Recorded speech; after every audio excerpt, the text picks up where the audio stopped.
Next ഒരു problem നമുക്ക് നോക്കാം.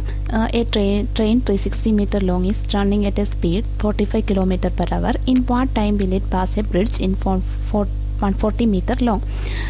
അതായത് ഒരു 360 മീറ്റർ ലെങ്തുള്ള ഒരു ട്രെയിൻ, നമുക്ക് ട്രെയിനിൻ്റെ ലെങ്ത് നമുക്ക് L1 എന്ന് പറയാം.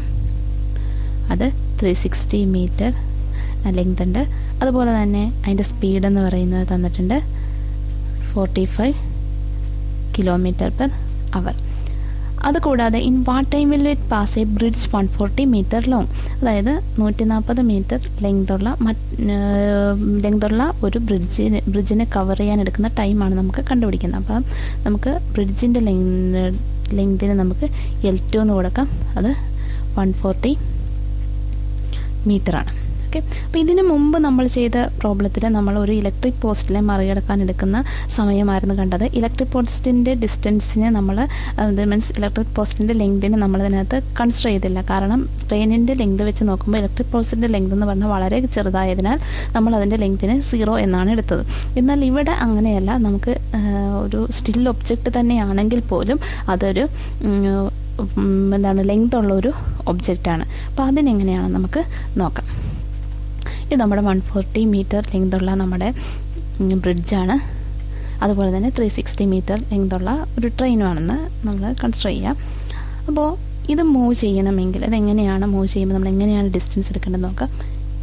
ഈ ഒരു ബ്രിഡ്ജിനെ കവർ ചെയ്യണമെങ്കിൽ ഇവിടുന്ന് സ്റ്റാർട്ട് ചെയ്ത്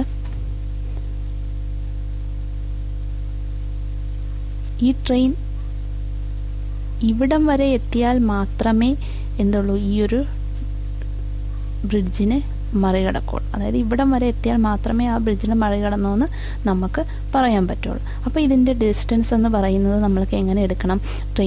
ട്രെയിനിൻ്റെ ഡിസ്റ്റൻസും അതായത് ട്രെയിനിൻ്റെ ലെങ്തും അതുപോലെ തന്നെ ബ്രിഡ്ജിൻ്റെ ലെങ്തും നമ്മൾ കൺസിഡർ ചെയ്യേണ്ടതുണ്ട്. അപ്പോൾ നമുക്ക് ഡിസ്റ്റൻസ് എന്ന് പറയുന്നത് L1 + L2 ആയിരിക്കും.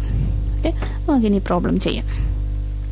അപ്പോൾ നമ്മുടെ ഡിസ്റ്റൻസ് എന്ന് പറയുന്നത് L1 + L2, അതായത് 360 + 140 500 മീറ്റർ എന്ന് കിട്ടും. ഇനി നമുക്ക് നോക്കാം. ഇവിടെ നമുക്ക് തന്നിരിക്കുന്നത് സ്പീഡ് എന്ന് പറഞ്ഞാൽ 45 km/h ആണ്. എന്നാൽ നമ്മളതിനെ മീറ്റർ/സെക്കൻഡിലേക്ക് കൺവേർട്ട് ചെയ്യേണ്ടതുണ്ട്. അപ്പോൾ നമുക്ക് അതെങ്ങനെയാണെന്ന് നോക്കാം. സ്പീഡിൻ്റെ 45 × 5/80. നമുക്ക് കണ്ടുപിടിക്കേണ്ടത് ടൈമാണ്. ടൈം എന്ന് പറയുന്നത് distance divide by speed. Distance നമുക്കറിയാം, ഇവിടെ കിട്ടിയിട്ടുണ്ട് 500 ഡിവൈഡ് ബൈ സ്പീഡ് എന്ന് പറഞ്ഞാൽ 45 × 5/18 ആണ്.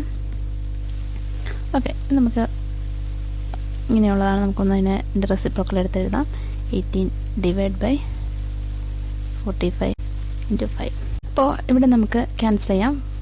5 ഇത് ക്യാൻസൽ ചെയ്യുമ്പോൾ 100 വരും. അതുപോലെ തന്നെ 18 45 9 വെച്ച് നമുക്ക് ക്യാൻസൽ ചെയ്യാം. 9 വെച്ച് ക്യാൻസൽ ചെയ്യുമ്പോൾ 2, ഇവിടെ ക്യാൻസൽ ചെയ്യുമ്പോൾ 5, ക്യാൻസൽ ചെയ്യുമ്പോൾ 20.